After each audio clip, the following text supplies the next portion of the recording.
ಎಲ್ಲರಿಗೂ ಸಂಜೆಯ ನಮಸ್ಕಾರ. ವಚನಾರ್ಥ ಚಿಂತನೆಯ ಭಾಗವಾಗಿ ಇದು 17ನೆಯ ಕಂತು. ಅದರಲ್ಲಿ ಡಾಕ್ಟರ್ ಡಿ.ಆರ್. ನಾಗರಾಜ್ ಅವರ ಅಲ್ಲಮ ಮತ್ತು ಶೈವ ಪ್ರತಿಭೆ ಈ ಕೃತಿಯ ಪುನರಾವಲೋಕನದ 6ನೆಯ ಕಂತು. ಅದರಲ್ಲಿ ಅಧ್ಯಾಯ 6 ಪ್ರಾಯೋಗಿಕ ವಿಮರ್ಶೆಯ ಎರಡನೆಯ ಕಂತಿದು. ಇಲ್ಲಿ ಮತ್ತೆ ಕೆಲವು ವಚನಗಳ ವಿಮರ್ಶೆ ಮುಂದುವರಿಸೋಣ. ನಾಗರಾಜ್ ಅವರ ವಿಮರ್ಶೆಯ ಪುನರಾವಲೋಕನ, ಅದನ್ನು ರಿವ್ಯೂ ಮಾಡತಕ್ಕಂಥದ್ದು. ಯಾಕೆಂದರೆ ಅವರು ಎಲ್ಲೆಲ್ಲಿ ಯಾವ್ಯಾವ ವಚನಗಳ ಗ್ರಹಿಕೆಯಲ್ಲಿ ಏನು ಸಮಸ್ಯೆಗಳಿವೆ ಅನ್ನೋದನ್ನು ನೋಡ್ತಾ ಹೋಗೋದು. ಈಗ ಹಿಂದಿನ ವಿಡಿಯೋದ ಕೊನೆಯ ಭಾಗದಲ್ಲಿ ಶಿಶುವಿನ ಕಲ್ಪನೆ ಬಂದಂಥ ವಚನಗಳನ್ನು ನೋಡ್ತಾ ಇದ್ವಿ. ಅದರಲ್ಲಿ ನಾನು ಕೆಲವು ಅವರು ಗಮನಿಸದೇ ಇರುವ ವಚನಗಳನ್ನು ನೋಡಿದ್ದೇನೆ. ಉದಾಹರಣೆ 665. ಅವರು 264ನೇ ವಚನ ನೋಡಿದ್ದಾರೆ. ಆಮೇಲೆ 291ನೇ ವಚನ ನೋಡಿದ್ದಾರೆ. ಈ ವಚನಗಳ ಸಮಸ್ಯೆಯನ್ನು ನಾವು ಅರ್ಥ ಮಾಡಿಕೊಳ್ಳೋಣ. ನಿರಾಳವೆಂಬ ಕೂಸಿಂಗೆ ಬೆಣ್ಣಿಯ ನಿಕ್ಕಿ ಹೆಸರಿಟ್ಟು ಕರೆದವರಾರೋ, ಅಕಟಕಟ ಶಬ್ದದ ಲಜ್ಜೆಯ ನೋಡ, ಗುಹೇಶ್ವರನ ನರಿಯದ ಅನುಭಾವಿಗಳೆಲ್ಲರ ತರಕಟ ಕಾಡಿತ್ತು. ಇದು 264ನೇ ವಚನ.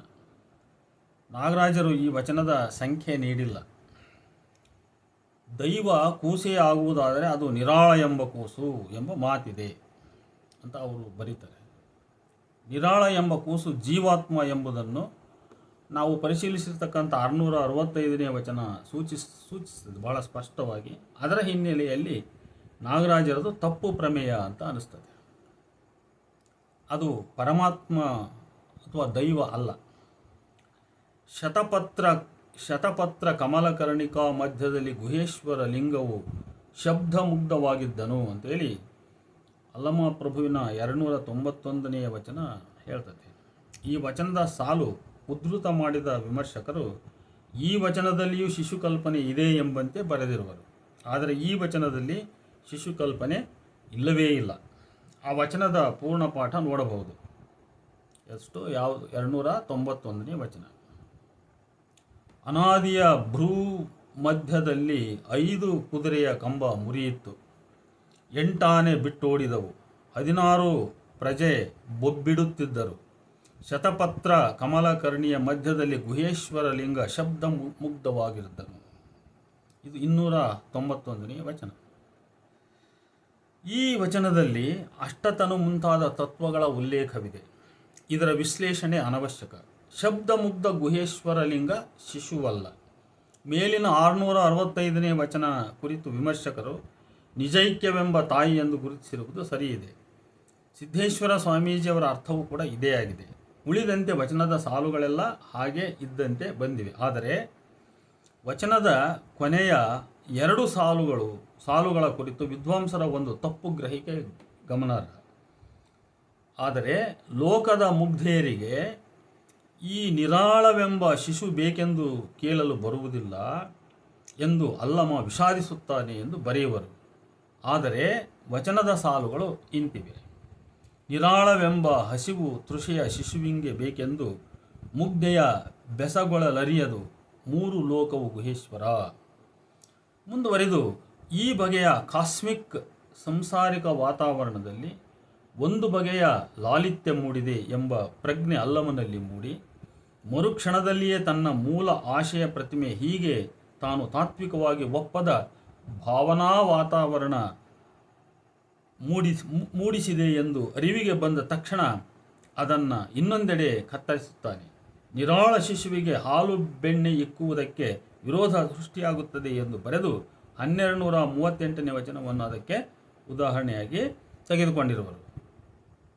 ಅದು 1238ನೇ ವಚನ ಹಿಂಗಿದೆ. ತಾಯಿ ತಂದೆ ಇಲ್ಲದ ಕಂದ, ನಿನಗೆ ನೀನೇ ಹುಟ್ಟಿ ಬೆಳೆದೆಯಲ್ಲ, ನಿನ್ನ ಪರಿಣಾಮವೇ ನಿನಗೆ ಪ್ರಾಣ ತೃಪ್ತಿಯಾಗಿರ್ದೆಯಲ್ಲ, ಭೇದಕರಿಗೆ ಅಭೇದ್ಯನಾಗಿ ನೀನೇ ಬೆಳಗುತ್ತಿದ್ದೀಯಲ್ಲ, ನಿನ್ನ ಚರಿತ್ರ ನಿನಗೆ ಸಹಜ ಗುಹೇಶ್ವರ ಅಂತೇಳಿ. ಈ ವಚನವು ಶಿವನನ್ನೇ ಕುರಿತದ್ದು. ತಾಯಿ ತಂದೆ ಇಲ್ಲದ ಅಯೋನಿಜನು ಆ ಶಿವ. ಅಲ್ಲಮನ ಅದ್ವಯ ದಾರ್ಶನಿಕ ದೃಷ್ಟಿಯಿಂದ ಜೀವಾತ್ಮ ಪರಮಾತ್ಮ ಅಭಿನ್ನವೆಂದು ಸರಿಯಿದ್ದರು. ನಿರಾಳ ಶಿಶು ನಿರ್ದಿಷ್ಟವಾಗಿ ಜೀವಾತ್ಮನನ್ನು, ಈ 1238ನೇ ವಚನದ ತಾಯಿ ತಂದೆ ಇಲ್ಲದ ಕಂದ ಆ ಪರಶಿವನನ್ನು ಸೂಚಿಸುತ್ತದೆ. ಆದರೆ ನಾಗರಾಜವರು ಎರಡೂ ವಚನಗಳ ಸಂದರ್ಭಗಳಲ್ಲಿಯೂ ನಿರಾಳ ಶಿಶು ಮತ್ತು ತಾಯಿ ತಂದೆ ಇಲ್ಲದ ಕಂದ ಈ ಎರಡು ದೈವ ಪರಶಿವನೇ ಎಂದು ಭಾವಿಸಿರುವುದು ಸಮಂಜಸವಲ್ಲ. ಈ ವಚನಕ್ಕೆ ಸಂಬಂಧಿಸಿ ಹಿಂದಿನ ವಚನದಲ್ಲಿದ್ದ ನಿಜೈಕ್ಯವೆಂಬ ತಾಯಿ ಇದ್ದಳು ಎಂಬುದನ್ನು ನಿರಾಕರಿಸಿ, ನಿರಾಳವೆಂಬ ಕಂದ ತನಗೆ ತಾನೇ ಹುಟ್ಟಿ ಬೆಳೆದಾತ ಎಂಬ ಪ್ರಾಚೀನ ಉಪನಿಷತ್ ಸತ್ಯವನ್ನು ಹೊಸ ಬಗೆಯಲ್ಲಿ ಹೇಳುತ್ತಿದ್ದಾನೆ ಎಂದು ಅವರು ಬರೆಯುವರು. ಶಿವನಿಗೆ ನಿರ್ದಿಷ್ಟ ಹೆಸರಿನಿಂದ ರೂಪು ಬಂದು ಬಿಟ್ಟರೆ ಶಿವನಿಗೆ ಚಾರಿತ್ರಿಕ ಗುಣಗಳು ಆವರಿಸಿಬಿಡುತ್ತವೆ. ರೂಪಿಂಗೆ ಕೇಡುಂಟು ಎಂಬ ನಿಲುವಿನ ಅಲ್ಲಮನಿಗೆ ಸ್ವಯಂ ವಿರೋಧವಾಗುತ್ತದೆಂದು ತಾಯಿ ತಂದೆ ಇಲ್ಲದ ಕಂದ ಎಂಬ ಕಲ್ಪನೆಯನ್ನು ಪ್ರಭು ತಂದಿರುವನೆಂದು ನಾಗರಾಜ್ ಅವರು ಚರ್ಚಿಸುವ ಅವಶ್ಯಕತೆಯಿಲ್ಲ. ಕಾರಣ ಅವೆರಡೂ ಭಿನ್ನ. ಐಕ್ಯದ ನೆಲೆ ತಲುಪುವ ತನಕ ಜೀವಾತ್ಮನು ತನುಗುಣ ಬಂಧಿ. ಇದು 194ನೇ ಪುಟದಲ್ಲಿ. ವಾಯು ನಿದ್ರೆಗೈದಡೆ ಜೋಗುಳವಾಡಿತ್ತು ಎಂಬ ವಚನದ ಸಂಖ್ಯೆ 105 ಎಂದು ಕೊಟ್ಟಿರುವರು. ಆದರೆ ಅದು ತಪ್ಪು ಸಂಖ್ಯೆ. ಆದ್ದರಿಂದ ಆ ವಚನದ ಪೂರ್ಣ ಪಾಠ ಸಿಗದ ಕಾರಣ ಕೈಬಿಟ್ಟು 1239ನೇ ವಚನಕ್ಕೆ ನಾವು ಹೋಗಬಹುದು. ಆದರೆ ಅದನ್ನು ಇಲ್ಲಿ ಸದ್ಯ ಬಿಟ್ಟು ಬಿಡೋಣ ಅಂತ ಅನಿಸ್ತದೆ.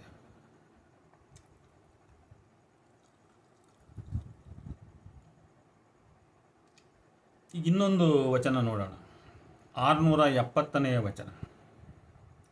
ಶಿಶುತಾಯ ಮಲೆವಾಲ ನೊಸೆದುಂಡು ತೃಪ್ತನಾಗಿ ಹೆಸರ ಬೆಸಗೊಂಬಡದು ಉಪಮೆಗೆ ಸಾಧ್ಯವಿಲ್ಲಯ್ಯ.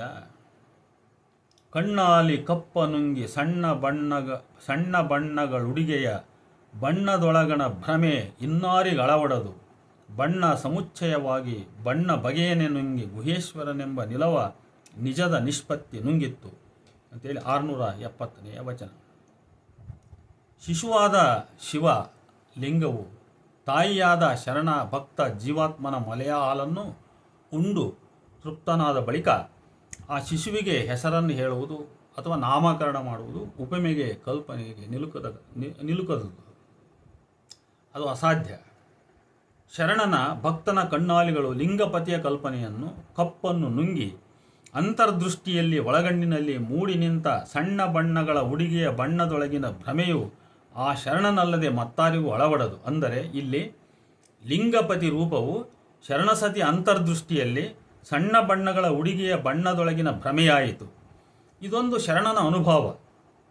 ಮುಂದಿನ ಕ್ರಿಯೆಯಲ್ಲಿ ಭಕ್ತನ ಮನದೊಳಗಿನ ಭ್ರಾಮಕ ಬಣ್ಣವು ಬಣ್ಣಗಳ ಸಮುಚ್ಚಯವೇ ಆಗಿ ಆ ಬಣ್ಣ ಸಮುಚ್ಚಯವು ನಿರ್ದಿಷ್ಟ ಬಣ್ಣದ ಬಗೆ ಚೆಹರೆಯನ್ನೇ ಲೀನಗೊಳಿಸಿಕೊಂಡು ಬಿಟ್ಟಿತು. ಆಗ ಗುಹೇಶ್ವರನೆಂಬ ನಿಲುವನ್ನು ಅಂತಿಮವಾಗಿ ನಿಜದ ನಿಷ್ಪತ್ತಿ ಶೂನ್ಯ ಭಾವ ನುಂಗಿತ್ತು. ಒಟ್ಟಾರೆ ಈ ವಚನವು ಅಲ್ಲಮ ಪ್ರಭು ಕಲ್ಪಿಸಿದ ಅನುಭವಕ್ಕೆ ತಂದುಕೊಂಡ ಐಕ್ಯ ಸ್ಥಿತಿಯನ್ನು ವರ್ಣಿಸುವುದು. ನಾಗರಾಜ್ ಅವರು ಈ ವಚನ ಕುರಿತು ಚರ್ಚೆ ಆರಂಭಿಸುತ್ತಲೇ ನೇರ ಕಾಶ್ಮೀರ ಶೈವ ತಂತ್ರದ ತಂತ್ರಾಲೋಕಕ್ಕೆ ಹೋಗಿ ಅಲ್ಲಿನ ಪ್ರಥಮಾಹ್ನಿಕದಲ್ಲಿ ಅಲ್ಲಮನ ಪ್ರಸ್ತುತ ವಚನದ ವ್ಯಾಖ್ಯಾನಕ್ಕೆ ನೆರವಾಗುವ ಒಂದು ನಿರ್ದಿಷ್ಟ ಭಾಗವಿದೆ ಎಂದು ಬರೆಯುವರು. 195 ಪುಟ.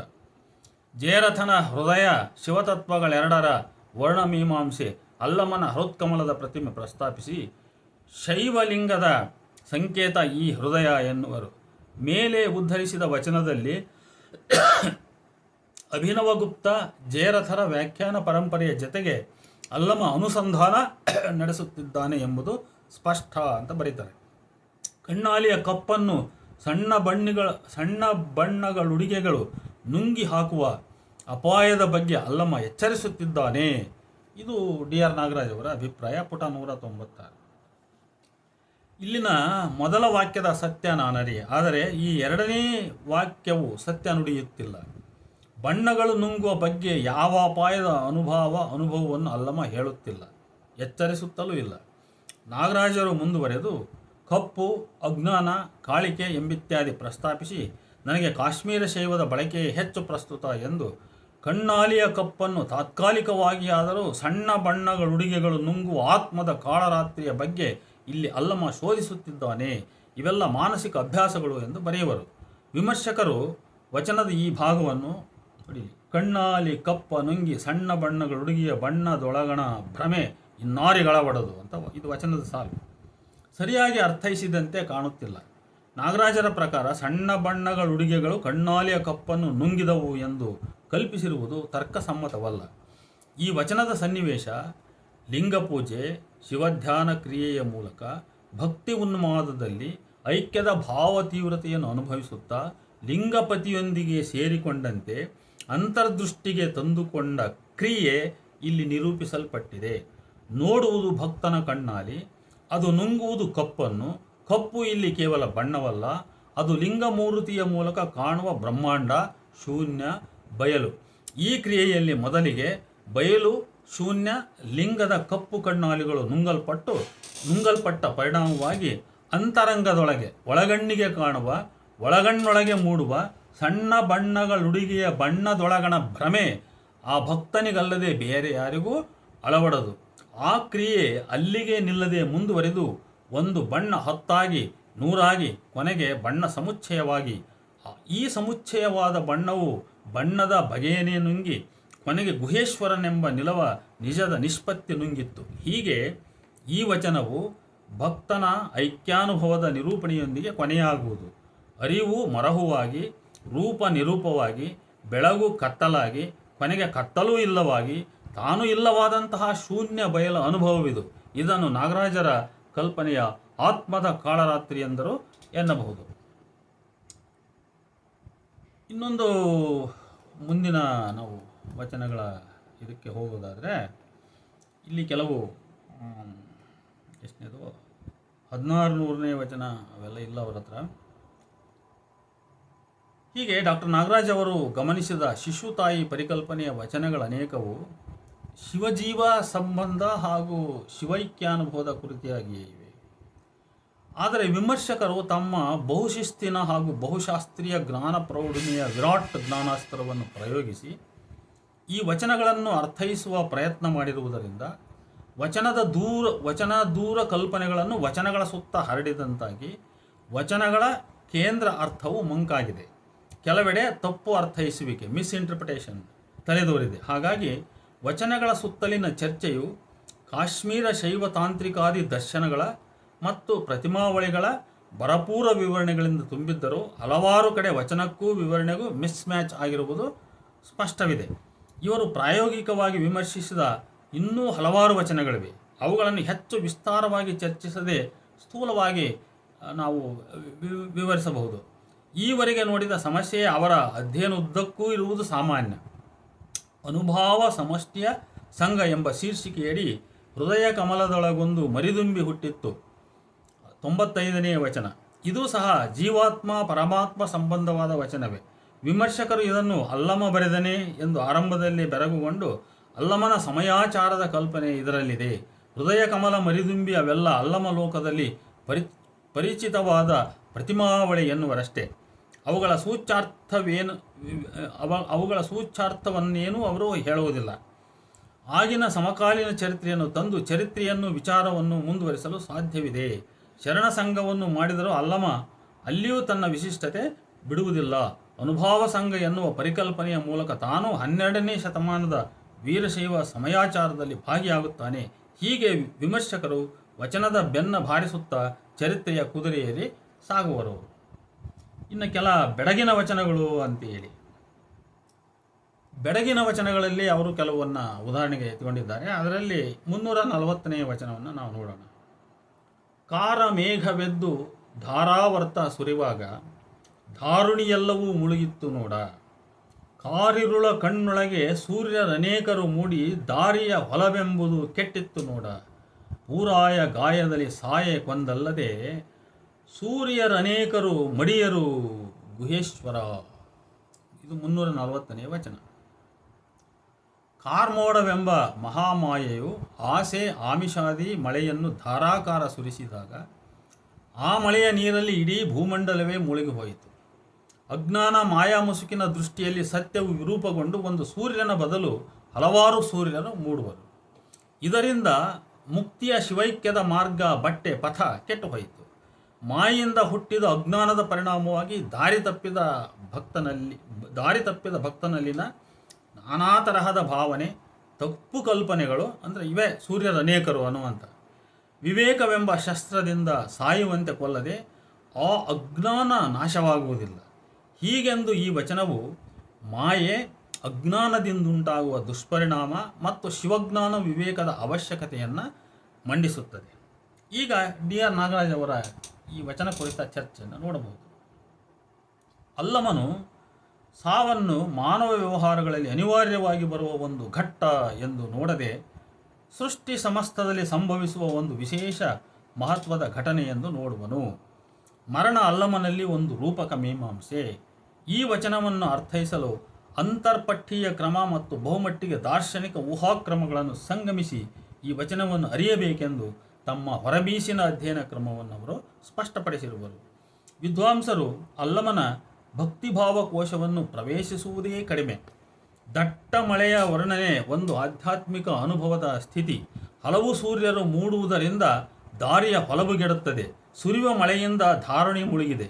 ಹೀಗೆಂದು ತಕ್ಷಣವೇ ಬೌದ್ಧರಲ್ಲಿ ಮತ್ತು ಕಾಶ್ಮೀರ ಶೈವದಲ್ಲಿ ಧಾರಣೆ ಅಥವಾ ಭೂಮಿ ಎನ್ನುವುದು ಒಂದು ಆಧ್ಯಾತ್ಮಿಕ ಯಾತ್ರೆಯ ಸ್ಥಿತಿ. ಬೌದ್ಧರಲ್ಲಿಯಂತೂ ಅನೇಕ ಭೂಮಿಗಳ ವ್ಯಾಖ್ಯಾನವೇ ಇದೆ. ಹೀಗೆ ಇವರು ಪ್ರತಿ ವಚನದ ಪ್ರಸಂಗದಲ್ಲಿಯೂ ವಚನ ಚರ್ಚೆಗೆ ಅವಶ್ಯಕ್ಕಿಂತ ಹೆಚ್ಚು ವಚನೇತರ ಬೌದ್ಧಿಕ ಲೋಕದಿಂದ ಹೊರಗಿನ ಅಸಂಖ್ಯಾತ ಎಳೆಗಳನ್ನು ಎಳೆದು ಸೇರಿಸುವುದರಿಂದ ಆ ಎಳೆಗಳ ಬಲೆಯಲ್ಲಿ ವಚನದ ಕರುಳು ಹೃದಯ ಭಾಗಗಳೇ ಮುಚ್ಚಿ ಹೋಗುತ್ತವೆ. ಪ್ರಳಯ ಕಾಲಕ್ಕೆ 12 ಸೂರ್ಯರು ಮೂಡುತ್ತಾರೆಂಬ ರೋಮಾಂಚಕರ ನಂಬಿಕೆಯ ಹಿನ್ನೆಲೆ ಈ ವಚನಕ್ಕಿದೆ ಎನ್ನುವರು.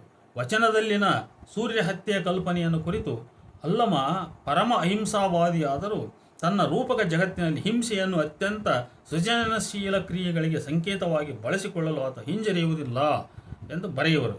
ಇಲ್ಲಿಯೂ ಕೂಡ ಪ್ರತಿಮೆಗಳ ಸೌಂದರ್ಯ ಮತ್ತು ಅವುಗಳ ದಾರ್ಶನಿಕ ನೈತಿಕಾರ್ಥಗಳ ನಡುವೆ ದ್ವಂದ್ವಾರ್ಥ ಸಂಬಂಧವಿದೆ. ಅನೇಕ ಸೂರ್ಯರು ಮೂಡುವ ಚಿತ್ರ ರೋಮಾಂಚನಕಾರಿಯಾದರೂ ಆ ಸೌಂದರ್ಯಾತ್ಮಕ ನೋಟದಲ್ಲಿ ತನ್ಮಯತೆಯನ್ನು ಅಲ್ಲಮ ಕತ್ತರಿಸುತ್ತಾನೆ. ಆತನ ಕವಿ ಪ್ರತಿಭೆಯ ವಿಶೇಷತೆ ಇರುವುದು ಇಂಥ ಕಡೆಗಳಲ್ಲಿ. ಪ್ರತಿಮಾ ನಿರ್ಮಾಣದ ಸ್ವಾತಂತ್ರ್ಯವನ್ನು ಬಳಸಿಕೊಳ್ಳುವುದರಲ್ಲಿ ಅಲ್ಲಮನ ಕವಿ ಪ್ರತಿಭೆ ಇದೆ. ಈ ದೃಷ್ಟಿಯಿಂದ ಆತ ಪರಿಪೂರ್ಣ ಕವಿ. ಕವಿಯ ಕೆಲಸ ಎಂಥ ಪರಿಕರಗಳನ್ನು ಬಳಸಿಯಾದರೂ ಪ್ರತಿಮೆಗಳನ್ನು ನಿರ್ಮಿಸುವುದು. ಹೀಗೆ ನಾಗರಾಜರು ಅಲ್ಲಮನನ್ನು ಭಕ್ತ ದಾರ್ಶನಿಕ ವಚನಕಾರನೆಂದು ನೋಡದೆ ಕವಿ ದಾರ್ಶನಿಕ ಎಂದೇ ಬಗೆಯುವರು. ಈ ಕಾರಣಕ್ಕಾಗಿಯೇ ಅಲ್ಲಮನ ಭಕ್ತಿ ಭಾವನೆ, ಭಕ್ತ ದರ್ಶನ ಅವರ ಚರ್ಚೆಯಲ್ಲಿ ಗೌಣವಾಗಿ ಕೆಲವು ವಚನಾಧ್ಯಯನದಲ್ಲಿ ಗಂಭೀರ ಸಮಸ್ಯೆಗಳು ಹುಟ್ಟಿಕೊಂಡಿವೆ ಎಂದು ಹೇಳದೆ ವಿಧಿಯಿಲ್ಲ. ಶುರುಬಿಟ್ಟರೆ ಚರಿತ್ರೆ, ದರ್ಶನ, ಕಾವ್ಯ. ಆದರೆ ಭಕ್ತನ ಅಂತರಂಗದ ತುಡಿತ, ಆಧ್ಯಾತ್ಮಿಕ ಅನುಭವ, ಬಿಕ್ಕಟ್ಟು, ಸಂಕಟಗಳ ಭಕ್ತ ಸಂವೇದನೆಗಳ ಅಮೂರ್ತ ಅಕ್ಷರ ರೂಪಗಳಾಗಿ ಪ್ರತಿಮೆಗಳಿವೆ ಎಂಬುದು ಅವರಿಗೆ ನಾಗರಾಜರಿಗೆ ದೂರವೇ. ಅವರು ಭಕ್ತ ಲೋಕವನ್ನು ಪ್ರವೇಶ ಮಾಡುವುದಿಲ್ಲ. ಅವರ ಅಲ್ಲಮನ ಆತ್ಮವನ್ನು, ಒಬ್ಬ ಭಕ್ತನ ಆತ್ಮವನ್ನು ಪ್ರವೇಶಿಸಿ ಅವನ ಮುಖಾಂತರ ವಿಚಾರವನ್ನು ಗ್ರಹಿಸುವುದಿಲ್ಲ. ಈ ವಚನ ಕುರಿತ ಚರ್ಚೆಯಲ್ಲಿ ಅವರ ಈ ಮುಂದಿನ ಮಾತುಗಳನ್ನು ಗಮನಿಸಿ. ಪ್ರತಿಮೆ ಮತ್ತು ಪರಿಶೀಲನೆಗಳ ನಡುವಣ ಸಂಬಂಧವನ್ನು ವಿವೇಚಿಸುವಲ್ಲಿ ಅಲ್ಲಮ ಬೌದ್ಧರ ವಿಧಾನಕ್ಕೆ ಹತ್ತಿರ. ಸುಂದರವಾದುದು, ಆಕರ್ಷಕವಾದುದು ಆಧ್ಯಾತ್ಮಿಕವಾಗಿ ಸತ್ಯ ಮತ್ತು ಉಪಯುಕ್ತ ಎಂದು ಬೌದ್ಧರು ನಂಬುವುದಿಲ್ಲ. ಹಾಗೆ ನಂಬುವುದು ವೈದಿಕ ಸಾಹಿತ್ಯ. ಬೌದ್ಧರ ದೃಷ್ಟಿಯಲ್ಲಿ ಇದು ಸೌಂದರ್ಯಾತ್ಮಕ ವ್ಯಸನ. ಪ್ರತಿ ನಿರ್ಮಾಣದಲ್ಲಿ ಯೌಗಿಕ ಶಿಸ್ತಿನ ಪ್ರತಿಭೆ ಅಲ್ಲಮನದು. ವಿಕಲ್ಪಗಳನ್ನು ಬೆರೆಸಿದಾಗ ಒಂದು ವಿಚಿತ್ರ ರೀತಿಯ ಸೌಂದರ್ಯ ಸೃಷ್ಟಿಯಾಗುತ್ತದೆ ಎಂದು ಅಲ್ಲಮ ಬಲ್ಲ. ಅಲ್ಲಮನ ಲೋಕದಲ್ಲಿ ಸೂರ್ಯರು ಸಾಯಲೇಬೇಕು. ಆಧ್ಯಾತ್ಮಿಕ ಸಮರದಲ್ಲಿ ಸೂರ್ಯರನ್ನು ಕೊಲ್ಲಲೇಬೇಕು. ಮತ್ತೆ ಕಾಶ್ಮೀರ ಶೈವದ ವರ್ಣಮೀಮಾಂಸೆ ಇಲ್ಲಿ ನೆನಪಾಗುತ್ತದೆ ಎಂದು. ಆಧ್ಯಾತ್ಮಿಕ ರಹಸ್ಯದ್ದು ಕೃಷ್ಣವರ್ಣ, ಶೈವ ಪ್ರತಿಭೆ ಕೃಷ್ಣವರ್ಣಕ್ಕೆ ಒಂದು ವಿಶಿಷ್ಟ ಶಕ್ತಿಯನ್ನು ನೀಡಿದೆ ಎಂದು, ಇದಕ್ಕೂ ಸೂರ್ಯನಿಗೆ ಗಾಯ ಮಾಡಿ ಕೊಂದು ಕಾರಿರುಳ ದಾರಿಯ ಹೊಲವನ್ನು ಕಾಪಾಡಿಕೊಳ್ಳಬೇಕು ಎಂದು ಸಂಬಂಧಿಸುವರು. ಕಾಶ್ಮೀರ ಶೈವ, ಕೃಷ್ಣವರ್ಣ, ಕಾರಿರುಳ ದಾರಿ ಹೀಗೆ ಸಂಬಂಧ. ಇವರ ಚರ್ಚೆಯಲ್ಲಿ ಎಲ್ಲಿಯೂ ಕಾರಮೇಘವು ಮಾಯೆಯಾಗಿಯೂ ಹಲವು ಸೂರ್ಯರು ಆ ಮಾಯೆಯ ಅಜ್ಞಾನವಾಗಿಯೂ ಕಾಣಲೇ ಇಲ್ಲ, ಅಥವಾ ಬೇರೆ ಯಾವುದೋ ಭಕ್ತನಿಗೆ ಸಂಬಂಧಿಸಿದ ಅರ್ಥ ಬರಲೇ ಇಲ್ಲ. ಹೀಗೆ ಭೂಮಿಯಿಂದ ಅತಿ ಎತ್ತರದಲ್ಲಿನ ವೈಮಾನಿಕ ಸಮೀಕ್ಷೆಯಂತೆ ಈ ವಚನ ವಿಶ್ಲೇಷಣೆಯ ಕ್ರಮ. ವಿಮಾನ ಭೂಮಿಯ ನಡುವಣ ಮೋಡಗಳು ಕಂಡವು. ಭೂಮಿಯ ಮೇಲಿನ ಕಾಡು ಹಳ್ಳ ಕೊಳ್ಳ ಕಾಣಲಿಲ್ಲ, ಕಂಡರೂ ಅವು ಆ ನಡುವಿನ ಮೋಡದ ನೆರಳಷ್ಟೇ. ಹೀಗೆ ಅವರ ವಿಮರ್ಶೆಯ ದೋಷವನ್ನು ನಾನು ಇಂಥ ವಾಕ್ಯಗಳಲ್ಲಿ ಈ ರೀತಿ ಹೇಳಬಲ್ಲೆ, ಒಂದು ರೀತಿ ವೈಮಾನಿಕ ಸಮೀಕ್ಷೆ ಮಾಡಿದಂತೆ ಅಂತ. ಇನ್ನೊಂದು 439ನೇ ವಚನ ಒಂದು ನೋಡೋಣ. ಸತ್ತ ಕೋಳಿ ಎದ್ದು ಕೂಗಿತ್ತ ಕಂಡೆ, ಮತ್ತದ ಮಾಮರ ನುಲಿಯುತ್ತ ಕಂಡೆ, ಕತ್ತಲ ಬೆಳಗಾಯಿತ್ತ ಕಂಡೆ, ಹೊತ್ತಾರೆ ಎದ್ದು ಹೊಲಬು ದಪ್ಪೂದ ಕಂಡೆ, ಹೊತ್ತಾರೆ ಎದ್ದು ಹೊಲಬು ದಪ್ಪೂದ ಕಂಡೆ, ಇದೇನು ಹತ್ತಿತ್ತೆಂದರಿಯೇ ಗುಹೇಶ್ವರ ಅಂತೇಳಿ 439ನೆಯ ವಚನ. ಸತ್ತ ಕೋಳಿ ಅನಾಹತ ಪ್ರಣವನಾದ, ಕೂಗಿತ್ತ ಕಂಡೆ ಕೇಳಿದೆ ಆಲಿಸಿದೆ, ಮತ್ತದ ರಾಶಿಗೊಂಡ, ಹಿಂಗೇನೇನು ಅರ್ಥಗಳಿವೆ. ಸಿದ್ದೇಶ್ವರ ಸ್ವಾಮೀಜಿಯವರ ಅರ್ಥಗಳು ಯೋಗದ ದೃಷ್ಟಿಯಿಂದ ಈ ವಚನವನ್ನು ಅರ್ಥೈಸುವ ಪ್ರಯತ್ನ ಮಾಡಿರುವುದು. ಅವರ ಅರ್ಥವನ್ನು ಸಂಕ್ಷಿಪ್ತವಾಗಿ ನೋಡಬಹುದು.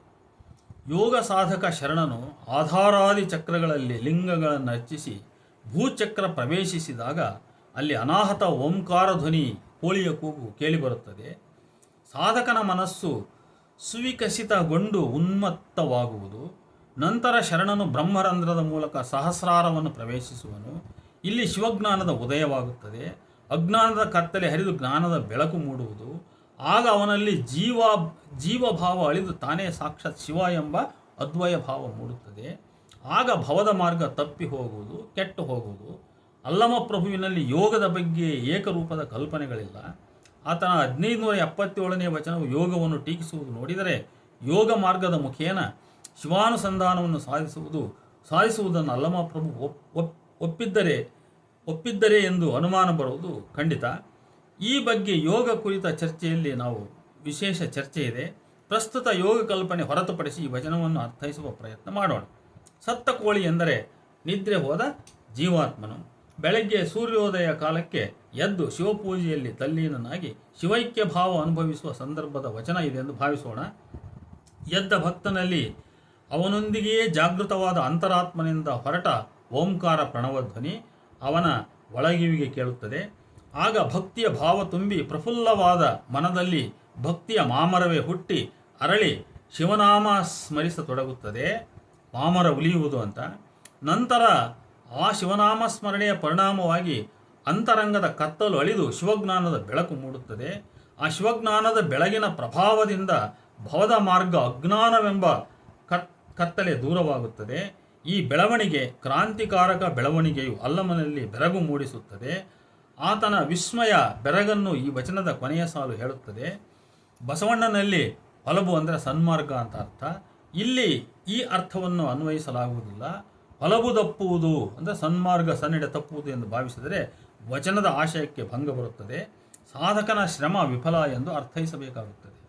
ಡಾಕ್ಟರ್ ನಾಗರಾಜರ ವಿಮರ್ಶೆಯ ಸಾರ ಹೇಗಿದೆ ಅಂದರೆ, ವಚನ ಮಾತ್ರ ಬೇಕೆ, ಒಟ್ಟು ಕನ್ನಡದ ಅನುಭಾವಿ ಪರಂಪರೆಯಲ್ಲಿ ಕೋಳಿ ಒಂದು ಆಪ್ತ ಸಂಕೇತ. ಆದರೆ ಪಾರಂಪರಿಕ ಬೆಳಗಿನ ಅನುಭಾವಿ ಸಂಕೇತಗಳಿಗೆ ಒಂದೇ ಅರ್ಥ. ಆದರೆ ಅಲ್ಲಮ ಪ್ರಭು ಬೆಳಗಿನ ಹಿಂದಿರುವ ನಿಶ್ಚಿತಾರ್ಥವನ್ನು ಯಾವ ಕ್ಷಣದಲ್ಲಾದರೂ ಕದಲಿಸಿ ಅಸ್ತವ್ಯಸ್ತ ಮಾಡಬಲ್ಲ. ಎರಡು ವಿರುದ್ಧ ಅರ್ಥಗಳಲ್ಲಿ ಅದನ್ನು ಬಳಸಿ ಓದುಗರಲ್ಲಿ ಗೊಂದಲ ಸೃಷ್ಟಿಸಬಲ್ಲ. ಉದಾಹರಣೆ, ಕದಳಿ ಎಂಬ ಬೆಳಗಿನ ಪರಿಕಲ್ಪನೆ. ಬೆಡಗು ಎಂದರೆ ಪರಿಕಲ್ಪನಾತ್ಮಕ ಪ್ರತಿಮೆ. ಕದಳಿ ಎಂದರೆ ಒಂದು ದುರ್ಬಲ ಕಾಯ, ಎರಡು ಆಧ್ಯಾತ್ಮಿಕ ಸಾಧನೆಯ ಇತ್ಯಾತ್ಮಕ ಕ್ಷೇತ್ರ. ಅಲ್ಲಮನ ಬೆಳಗಿನ ಪ್ರಯೋಗಕ್ಕೆ ಸಂದಿಗ್ಧಾತ್ಮಕ ಪರಿಸರದ ಲಕ್ಷಣ ಸೂಚಿಸುವ ಅರ್ಥವೂ ಇದೆ. ಈ ವಚನಕ್ಕೆ ಸಂಬಂಧಪಟ್ಟ ಅವರ ವಿಮರ್ಶೆಯ ಸಾಲುಗಳು ಈ ಮುಂದಿನಂತಿವೆ. ಸತ್ತ ಕೋಳಿಯು ಎದ್ದು ಕೂಗಿತ್ತ ಕಂಡೆ ಎಂಬಲ್ಲಿ ಬೆಳಗಿನ ಸಾಂಕೇತಿಕಾರ್ಥ ತಟಸ್ಥವಾಗಿದೆ. ಸಾಂಪ್ರದಾಯಿಕ ಟೀಕೆ ಇದನ್ನು ಆತ್ಮಜ್ಞಾನದ ಕೋಳಿ ಎದ್ದು ಕೂಗಿದ ಇತ್ಯಾತ್ಮಕ ಅನುಭವದ ಸಂಕೇತ ಎಂದು ಗ್ರಹಿಸುತ್ತದೆ. ಆದರೆ ಮುಂದಿನ ಸಾಲುಗಳಲ್ಲಿ ಅಲ್ಲಮ ಅರ್ಥವನ್ನು ಪಲ್ಲಟಗೊಳಿಸುವನು. ಮಾಮರ, ಕತ್ತಲು ಇವೆಲ್ಲ ಸಾಂಪ್ರದಾಯಿಕ ಅರ್ಥಕ್ಕೆ ಹೊಂದಿಕೊಳ್ಳುತ್ತವೆ ಎಂದರೂ ಹೊತ್ತಾರೆ ಎದ್ದು ಹೊಲಬು ತಪ್ಪದ ಕಂಡೆ ಎಂಬ ಸಾಲು ಹಿಂದಿನ ಎಲ್ಲ ಅರ್ಥ ಪ್ರತೀತಗಳನ್ನು ಸ್ಥಗಿತಗೊಳಿಸಿಬಿಡುತ್ತದೆ ಅಂತೇಳಿ 200ನೇ ಪುಟದಲ್ಲಿ ಬರೆದಿದ್ದಾರೆ. ಈಗ ಇಲ್ಲಿ ಸತ್ತ ಕೋಳಿ ಆತ್ಮಜ್ಞಾನದ ಕೋಳಿ ಎಂದು ಮೊದಲು ಇದ್ದ ಅರ್ಥಕ್ಕೆ ಯಾವ ಪಲ್ಲಟ ಬದಲಾವಣೆ ಉಂಟಾಯಿತು ಅಂತ ನನ್ನ ಪ್ರಶ್ನೆ. ಹೊತ್ತಾರೆ ಎದ್ದು ಇದರಿಂದ ಯಾವ ಹಿಂದಿನ ಅರ್ಥ ಪಲ್ಲಟಗೊಂಡಿತು? ಇದು ಪ್ರಾಯೋಗಿಕ ವಿಮರ್ಶೆಯ ಭಾಗವಾಗಿರುವುದರಿಂದ ಓದುಗನಿಗೆ ಯಾವ ಸಂಶಯವೂ ಉಳಿಯದಂತೆ ವಿಶ್ಲೇಷಣೆ ಇರಬೇಕಲ್ಲವೇ? ಏನೊಂದು ಸ್ಪಷ್ಟವಾಗಲಿಲ್ಲ. ಹಿಂದಿನ ಯಾವ ಅರ್ಥವೂ ಸ್ಥಗಿತಗೊಂಡಿಲ್ಲ. ಎರಡು ಗ್ರಹಿಕೆಯ ಕ್ರಿಯೆಗಳ ನಡುವೆ ಬಿರುಕು ಎದ್ದು ಕಾಣುತ್ತದೆ. ಕಡೆಯ ಸಾಲಿನ ತನಕ ಕಂಡೆ ಎಂಬ ಕ್ರಿಯೆ ಪುನರಾವರ್ತನೆಯಾಗುತ್ತದೆ. ಅಂತಿಮ ವಾಕ್ಯದಲ್ಲಿ ಆ ಇಡೀ ಅನುಭವ ಸರಣಿ ಅರಿವಾಗಿಲ್ಲ ಎಂಬ ಹೇಳಿಕೆ ಬರುತ್ತದೆ. ಹೋಳಿಯ ಸಾಂಪ್ರದಾಯಿಕ ಬೆಳಗಿನ ಅರ್ಥ ಅನ್ವಯಿಸಿದರೆ ಕಡೆಯಲ್ಲಿ ಆ ಇತ್ಯಾತ್ಮಕ ಅರಿವಿನ ಸಾಕ್ಷಾತ್ಕಾರ ಗಟ್ಟಿಗೊಳ್ಳಬೇಕೇ ಹೊರತು ಸಂದಿಗ್ಧತೆಯ ನಿಲುವು ಬರಬಾರದು. ಈ ಮಾತನ್ನು ನಾಗರಾಜ್ ಅವರು ಬರೆದಿರುವುದು ವಚನದ ಇದೇನು ಹತ್ತಿತ್ತೆಂದರಿಯೇ ಗುಹೇಶ್ವರ ಈ ಸಾಲಿನ ಕುರಿತು. ನನಗನ್ನಿಸುವಂತೆ ಈ ವಚನದಲ್ಲಿನ ಮೊದಲ 4 ಸಾಲುಗಳಲ್ಲಿ ಯಾವುದೇ ನೇತ್ಯಾತ್ಮಕ ಅರ್ಥ ಅಥವಾ ಇದ್ದಕ್ಕಿದ್ದಂತೆ ಮೊದಲಿನ ಅರ್ಥಕ್ಕೆ ಎದುರು ಅರ್ಥ ನೀಡುವಂತಹ ಪಲ್ಲಟ ಸಂಭವಿಸಿಲ್ಲ. ವಚನದ ಈ ಕೊನೆಯ ಸಾಲು ಆ ಅಲ್ಲಮನ ವಿಸ್ಮಯ, ಅಜ್ಞಾನವು ತೊಲಗಿ ಶಿವಜ್ಞಾನ ಉಂಟಾದ ಬಗ್ಗೆ, ಕತ್ತಲನ್ನು ಬೆಳಕು ಓಡಿಸಿದ್ದರ ಬಗ್ಗೆ ಉಂಟಾದ ವಿಸ್ಮಯ. ನಾವು ಚರ್ಚೆ ಪ್ರಾರಂಭಿಸಿದ ಮೊದಲ ವಚನದಲ್ಲಿ ಸೂರ್ಯನ ಪ್ರತಿಮೆಯನ್ನು ಅಲ್ಲಮ ಹೇಗೆ ನೇತ್ಯಾತ್ಮಕವಾಗಿ ಬಳಸಿದ್ದಾನೆಯೋ ಹಾಗೆ ಇಲ್ಲಿಯೂ ಹೊತ್ತಾರೆ ಎನ್ನುವುದನ್ನು ಅದೇ ಅರ್ಥದಲ್ಲಿ ಪ್ರಯೋಗಿಸಿದ್ದಾನೆ ಎಂಬ ಸಂದೇಹ ಬರುತ್ತದೆ. ಪರಂಪರೆಗಳ ನಿಶ್ಚಿತಾರ್ಥವನ್ನು ಕದಲಿಸಿ ಪ್ರಳಯರೂಪಿ ಅಸ್ತವ್ಯಸ್ತತೆಯನ್ನು ರೂಪಿಸುವುದು ಹೇಗಿದ್ದರೂ ಅಲ್ಲಮನಿಗೆ ಪರಮಪ್ರಿಯವಾದ ಮಾದರಿ ಅಂತ ಹೇಳ್ಬಿಟ್ಟು ಅವರು ಇಲ್ಲಿಗೆ ಆ ವಚನದ ವಿಮರ್ಶೆಯನ್ನು ಮುಗಿಸ್ತಾರೆ.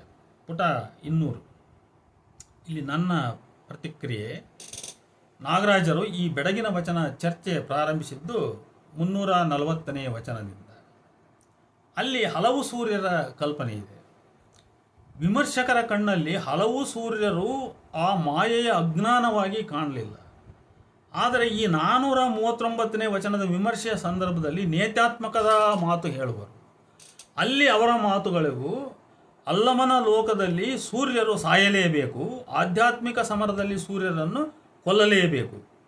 ಅಲ್ಲಿನ ಹಲವು ಸೂರ್ಯರು ಅಜ್ಞಾನ ಮಾಯೆಯ ಸಂಕೇತ. ಇಲ್ಲಿನ ಹೊತ್ತಾರೆ ಎದ್ದು ಎಂಬುದಲ್ಲ, ಕತ್ತಲೆ ಬೆಳಗಾಯಿತು ಎಂಬುದೇ ಸೂರ್ಯೋದಯದ ಶಿವಜ್ಞಾನದುದಯದ ಸಂಕೇತ. 439ರ ಹಲವು ಸೂರ್ಯರು ಅಂದರೆ ಮಾಯೆ, ಅಜ್ಞಾನ. ಆದರೆ 340ರ ಬೆಳಗು ಶಿವಜ್ಞಾನದ ಕುರುಹು. ಹೀಗೆ ನಾಗರಾಜರ ವಿಮರ್ಶೆಯು ವಚನಗಳ ಮೂಲಾರ್ಥಗಳಿಗೆ ನೀಡಿದ ಸೂಕ್ತ ಪ್ರತಿಕ್ರಿಯೆ ಎನ್ನಿಸುವುದಿಲ್ಲ. ಇದು ಅವರ ನಿಲುವಿನ ಸಮಸ್ಯೆಯಲ್ಲ, ಅವರ ಅಧ್ಯಯನ ವಿಧಾನದ ಸಮಸ್ಯೆ ಎನಿಸುತ್ತದೆ. ಭಕ್ತ ದಾರ್ಶನಿಕರ ವಚನಗಳನ್ನು ಪ್ರಥಮತಃ ಭಕ್ತ ದಾರ್ಶನಿಕರ ನಿಲುವಿನಿಂದಲೇ ಅದರ ಚೌಕಟ್ಟಿನಲ್ಲಿ ಅರ್ಥೈಸಿ ನಂತರ ಅದರಿಂದ ದೂರ ಸರಿದು ತಾತ್ವಿಕ ವಿಹಂಗಮ ನೋಟ ಬೀರಿದ ಕ್ರಮವಿದಲ್ಲ. ಇನ್ನು ಮತ್ತೊಂದು ವಚನಕ್ಕೆ ಹೋಗೋಣ.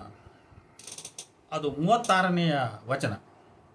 ಮಾಯದ ಕೈಯಲ್ಲಿ ಓಲೆ ಕಂಠವ ಕೊಟ್ಟಡೆ ಲಗುನ ಮಿಗುನವ ಬರೆಯಿತ್ತು ನೋಡ, ಅರಗಿನ ಪುತ್ಥಳಿಗೆ ಉರಿಯ ಸೀರಿಯ ನುಡಿಸಿದೊಡೆ ಅದು ಸಿರಿಯ ಸಿಂಗಾರವಾಯಿತು ನೋಡ, ಅಂಬರದೊಳಗಾಡುವ ಗಿಳಿ ಪಂಜರದೊಳಗಣ ಬೆಕ್ಕ ನುಂಗಿ ರಂಭೆಯ ತೋಳಿಂದ ಅಗಲಿತ್ತು ನೋಡ ಗುಹೇಶ್ವರ ಅಂತೇಳಿ 36ನೆಯ ವಚನ ಇದೆ. ಇದಕ್ಕೇನೇನು ಅರ್ಥಗಳನ್ನು ಹೇಳ್ತಾ ಹೋಗ್ಬೋದು ಅಂತ ನೋಡೋಣ. ಮಾಯೆ, ಮಾಯಾತ್ಮಕ ಸಂಸಾರದ ಕೈಗೆ ಈ ಜೀವಾತ್ಮನನ್ನು ಒಪ್ಪಿಸಿಬಿಟ್ರೆ ಈ ಜೀವಾತ್ಮನ ಜೀವನ ಪಥದಲ್ಲಿ ದಾರಿಯುದ್ದಕ್ಕೂ ಆ ಮಾಯಾಜಾಲವು ಅನೇಕ ಬಗೆಯ ಶುಭಾಶುಭಗಳನ್ನು ಲಗುನ ವಿಗುಣ ಶುಭಾಶುಭಗಳನ್ನು ಲಗ್ನ ವಿಘ್ನಗಳನ್ನು ಸೃಷ್ಟಿಸಿತು. ಈ ದೇಹವೆಂಬುದು ಅರಗಿನ ಪುತ್ಥಳಿಯಷ್ಟು ಅಶಾಶ್ವತ, ಅಳಿದು ಹೋಗುವಂಥದ್ದು. ಈ ದೇಹಕ್ಕೆ ಕಾಮಾದಿ ವ್ಯಸನಗಳ ಸೀರೆಯನ್ನು ಉಡಿಸಲಾಗಿದೆ. ಈ ಸಂಸಾರಿಕ ಬಯಕೆ, ಕಾಮಾದಿ ವ್ಯಸನಗಳೇ ಈ ನಶ್ವರವಾದ ದೇಹಕ್ಕೆ, ಅರಗಿನ ಪುತ್ಥಳಿಗೆ ಶ್ರೀಮಂತವಾದ ಶೃಂಗಾರವಾಯಿತು. ಇದು ನರಮನುಷ್ಯನ ಜೀವನ ಸ್ಥಿತಿ. ಇಂಥವನ ದೇಹದೊಳಗೆ ಒಂದು ಜೀವಾತ್ಮನೆಂಬ ಬೆಕ್ಕು ವಾಸವಾಗಿ ಆ ದೇಹವು ತಾನೇ ಎಂದು ಭ್ರಮಿಸಿ ವಾಸಿಸುತ್ತಿದೆ. ಪಂಜರದೊಳಗಿನ ಈ ಬೆಕ್ಕನ್ನು ಅಂದರೆ ಜೀವಾತ್ಮನನ್ನು ಆ ಶುದ್ಧಾತ್ಮನು ಅಂದರೆ ಅಂಬರದೊಳಗಾಡುವ ಗಿಳಿಯು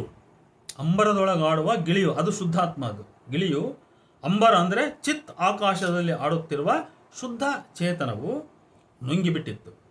ಅಂದರೆ ಗಿಳಿ ರೂಪದ ಪರಮಾತ್ಮ ಚೇತನವು ಬೆಕ್ಕಿನ ರೂಪದ ಜೀವಾತ್ಮನನ್ನು ನುಂಗುವ ಮೂಲಕ ಅದನ್ನು ತನ್ನೊಳಗೆ ಲೀನವಾಗಿಸಿಕೊಂಡು ಆ ಜೀವಾತ್ಮನನ್ನು ರಂಭೆಯ ಅಂದರೆ ಮಾಯೆಯ ತೋಳಿನಿಂದ ಬಿಡುಗಡೆಗೊಳಿಸುತ್ತದೆ. ಹೀಗೆ ಈ ಬೆಡಗಿನ ವಚನದಲ್ಲಿ ಅಸ್ಥಿರ ಕಾಯವಾಸಿ ಮಾಯಾಬಂಧಿತ ಜೀವಾತ್ಮನನ್ನು ಪರಮಾತ್ಮನು ಮುಕ್ತಗೊಳಿಸುವನು ಎಂಬ ತತ್ವವಿದೆ. ಇಲ್ಲಿ ಇಷ್ಟೇ. ಬೆಳಗಿನ ಅಸ್ಥಿರ ಕಾಯವಾಸಿ ಮಾಯಾಬಂಧಿತ ಜೀವಾತ್ಮನನ್ನು ಪರಮಾತ್ಮನು ಮುಕ್ತಗೊಳಿಸುವನು ಅನ್ನುವಂಥ ತತ್ವ. ಬಾಲ ಗಂಗಾಧರ ತಿಲಕರ ಸಾಂಖ್ಯ ವೇದಾಂತ ಕುರಿತ ಚರ್ಚೆಯಲ್ಲಿ ಕಾಣುವಂತೆ ಪರಮಪುರುಷನು ಸದಾ ಮುಕ್ತನು, ಅವನಿಂದ ಮಾಯೆ ಪ್ರಕೃತಿ ತನ್ನನ್ನು ಬಿಡುಗಡೆಗೊಳಿಸಿಕೊಳ್ಳುವುದು ಎಂದಿದೆ. ಪ್ರಭುವಿನ ಈ ವಚನದ ನಿಲುವು ಬೇರೆ. ಜೀವಾತ್ಮನನ್ನು ಪರಮಾತ್ಮನೇ ಬಿಡುಗಡೆಗೊಳಿಸುವನು. ಈಗ ನಾಗರಾಜರ ವಿಮರ್ಶೆಯನ್ನು ನೋಡಬಹುದು. ಅಲ್ಲಮ ಲೋಕದಲ್ಲಿ ಪ್ರಾಣಿ ಪಕ್ಷಿಗಳು ಸಾಕಷ್ಟು, ಈಗ ಶುರು ಮಾಡ್ತಾರೆ ಅವರು ಎಂದು ಚರ್ಚೆ ಪ್ರಾರಂಭ. ಆ ಪ್ರಾಣಿ ಪಕ್ಷಿಗಳಿಗೆ ಕೆಲವು ವಿಶಿಷ್ಟ ಲಕ್ಷಣಗಳಿವೆ. ಅಲ್ಲಮನ ಬೆಕ್ಕು ತಟಕ್ಕನೆ ನಮ್ಮನ್ನು ಕೆಕ್ಕರಿಸಿ ನೋಡುತ್ತದೆ. ಅಲ್ಲಮನಿಗೆ ಬೆಡಗಿನ ಪರಂಪರೆಯ ಸೌಲಭ್ಯಗಳು ಬೇಕು, ಕವಿಯ ಪ್ರಯೋಗಶೀಲತೆಯೂ ಬೇಕು ಎಂದು ಅಲ್ಲಮನ ಪ್ರತಿಭೆಯ ಕ್ರಿಯೆಯ ಕಡೆ ಗಮನ ಹರಿಸುವ ವಿಮರ್ಶಕರು ಮತ್ತೆ ಬೆಕ್ಕಿಗೆ ಹೊರಳಿ, ಅಲ್ಲಮನ ಬೆಕ್ಕು ಒಮ್ಮೊಮ್ಮೆ ಕತ್ತಲಲ್ಲಿ ಕಾಣಿಸಿಕೊಂಡು ಬೆಚ್ಚಿಸಿದರೆ ಇನ್ನೊಮ್ಮೆ ಹಠಾತ್ತನೆ ಕಾಡಬೇಕಾಗುತ್ತದೆ.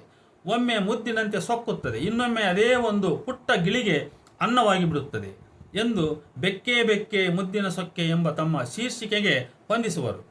ಪ್ರಸ್ತುತ ವಚನವನ್ನು ಅಲ್ಲಮ ಮದುವೆಯಿಂದ ಪ್ರಾರಂಭಿಸುತ್ತಾನೆ. ಉಳಿದೆಡೆ ಮದುವೆಗಿಂತ ದಿಬ್ಬಣದಲ್ಲಿ ಹೆಚ್ಚು ಆಸಕ್ತಿ ಎಂಬಿತ್ಯಾದಿ ಮಾತುಗಳು ಸಮಂಜಸವಲ್ಲ.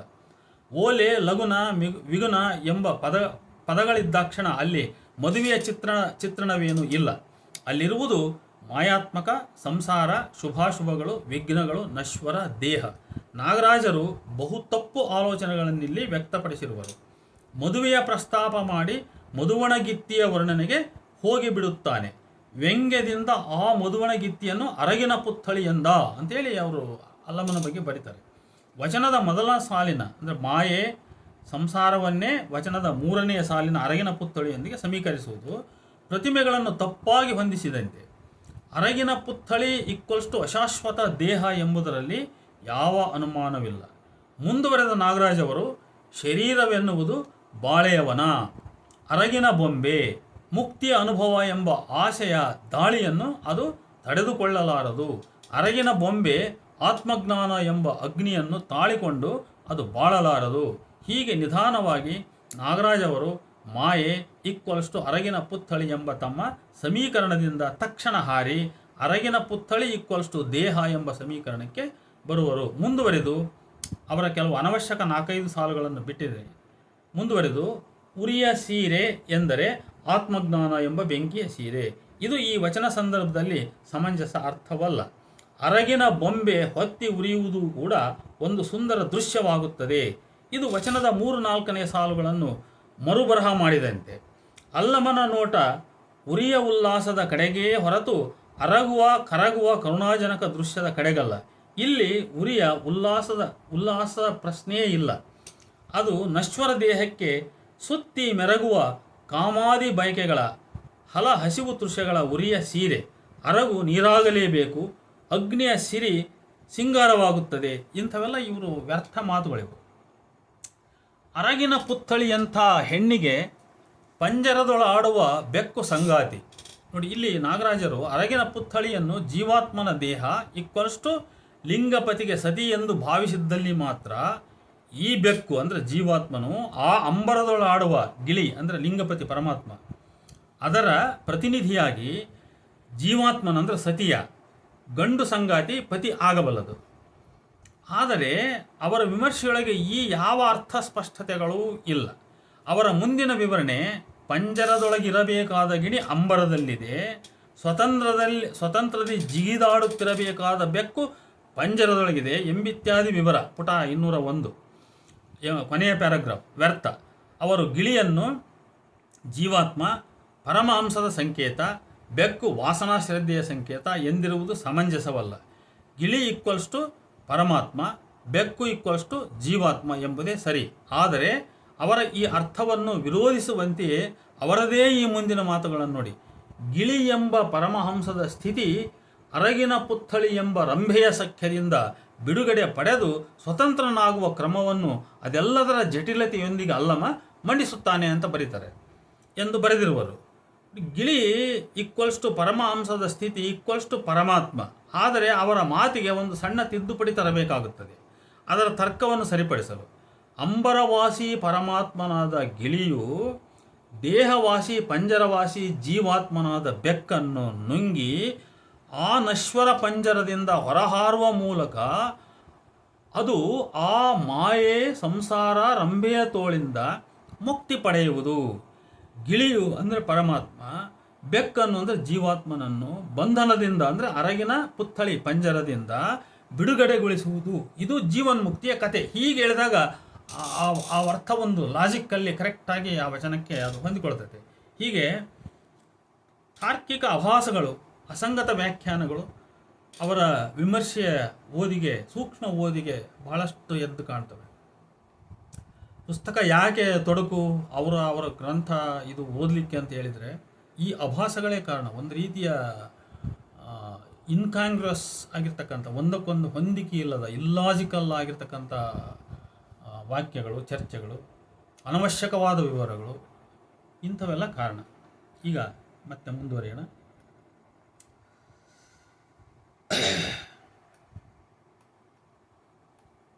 ಇದು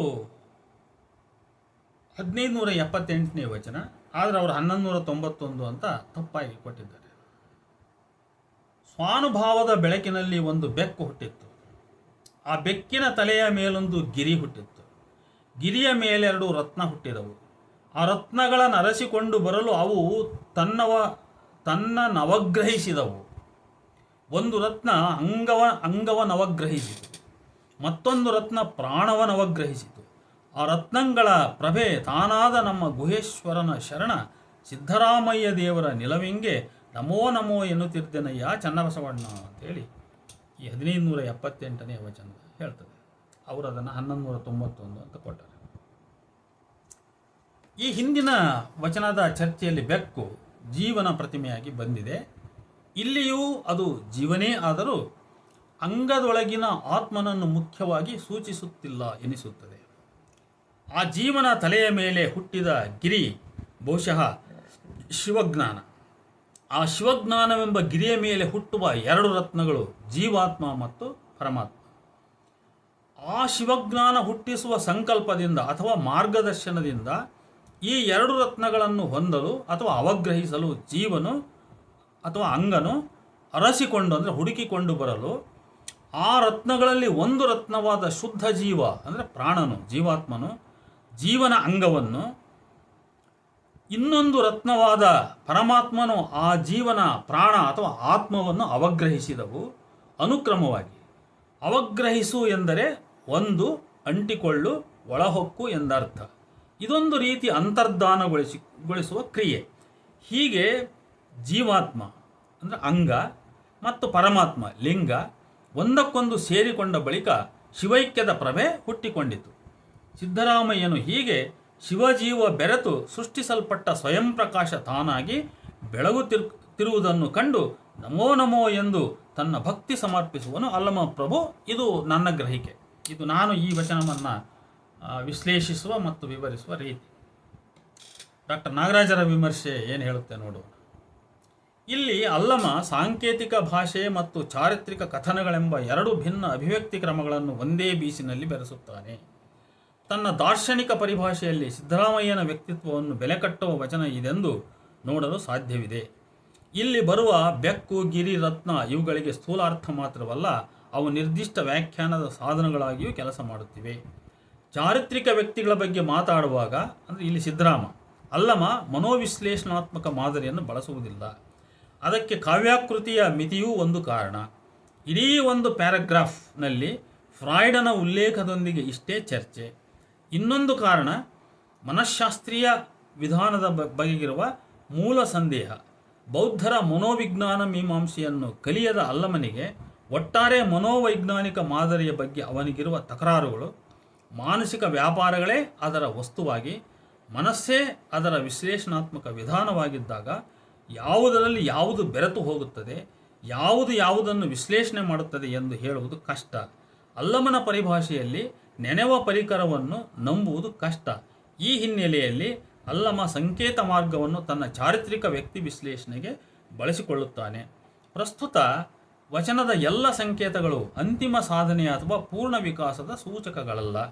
ಸಾಧನೆಯ ಬೇರೆ ಬೇರೆ ಹಂತಗಳಲ್ಲಿ ಇರುವ ಯಾತ್ರಿಕ ಸಿದ್ದರಾಮಯ್ಯ ಎನ್ನುವುದನ್ನು ಅಲ್ಲಮ ಈ ವಚನದಲ್ಲಿ ಸೂಚಿಸುತ್ತಿದ್ದಾನೆ. ಮೊದಲ ಸಾಲಲ್ಲಿ ಕಂಡ ಬೆಕ್ಕು ಸಿದ್ದರಾಮನೇ ಇರಬಹುದೇ ಎಂದು ಅವರು ಪ್ರಶ್ನೆ ಮಾಡ್ತಾರೆ.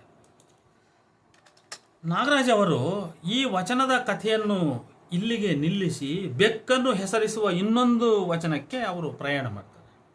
ಅದಕ್ಕೆ ಹೋಗುವ ಮುನ್ನ ಈ ಮೇಲಿನ ಅವರ ವಿಮರ್ಶೆಗೆ ನನ್ನ ಪ್ರತಿಕ್ರಿಯೆ: ಮನೋವೈಜ್ಞಾನಿಕ ಶಾಸ್ತ್ರದ ಪ್ರಸ್ತಾಪದ ಮಹತ್ವವೇನೋ ನನಗೆ ಇಲ್ಲಿ ತಿಳಿಯುತ್ತಿಲ್ಲ. ಈ ವಚನವು ಪ್ರತಿಮೆಗಳ ಮೂಲಕ ಅಲ್ಲಮ ಪ್ರಭು ಭಕ್ತನು ಸಾಧಿಸುವ ಅಂಗಲಿಂಗ ಸಾಮರಸ್ಯಾನುಭವವನ್ನು ವಿವರಿಸಿ, ಅಂಗ ಲಿಂಗ ಶಿವ ಜೀವ ಸಮರಸದಿ ಕೂಡಿದಾಗ ಪ್ರಭೆಯಂತಹ ಲಕ್ಷಣವೇ ಸಾಕ್ಷಾತ್ ಸಿದ್ದರಾಮನ ನಿಲುವನ್ನು ಕಂಡು ತಾನು ಬೆರಗಾಗಿರುವುದಾಗಿ, ಅಂತಹ ಆಧ್ಯಾತ್ಮಿಕ ಶಕ್ತಿವಂತನಿಗೆ ತನ್ನ ಭಕ್ತಿಯ ಪ್ರಣಾಮಗಳನ್ನು ಅರ್ಪಿಸುವನು. ಇಲ್ಲಿ ಸಿದ್ದರಾಮನ ಆಧ್ಯಾತ್ಮಿಕ ಬೆಳವಣಿಗೆ, ವಿಕಸನ, ಯಾವ ಚಾರಿತ್ರಿಕ ಅಂಶಗಳು ನಮಗೆ ಕಾಣವು. ಬೆಕ್ಕು ಸಿದ್ದರಾಮನ ಸೂಚಕವಂತೂ ಅಲ್ಲವೇ ಅಲ್ಲ. ಒಟ್ಟಿನಲ್ಲಿ ನಾಗರಾಜರ ಪ್ರಾಯೋಗಿಕ ವಿಮರ್ಶೆಯು ಈ ವಚನದ ವಾಸ್ತವಾಂಶಗಳಿಂದ ದೂರ ಸರಿದಿದೆ. ಈಗ ಇನ್ನೊಂದು ನೋಡೋಣ. ಇಲ್ಲಿ ಹೂವಿನ ಮೇಲೊಂದು ಚಿಕ್ಕ ಬೆಟ್ಟ ಹುಟ್ಟಿ ಬೆಕ್ಕಿನ ಮೇಲಾರು ಬೆಟ್ಟ ಹುಟ್ಟಿದವು. ಬೆಟ್ಟದ ಮೇಲಿನವರು ಕಲ್ಲ ನಿರಿಸಿ ಆರೂ ಕಾಣರು.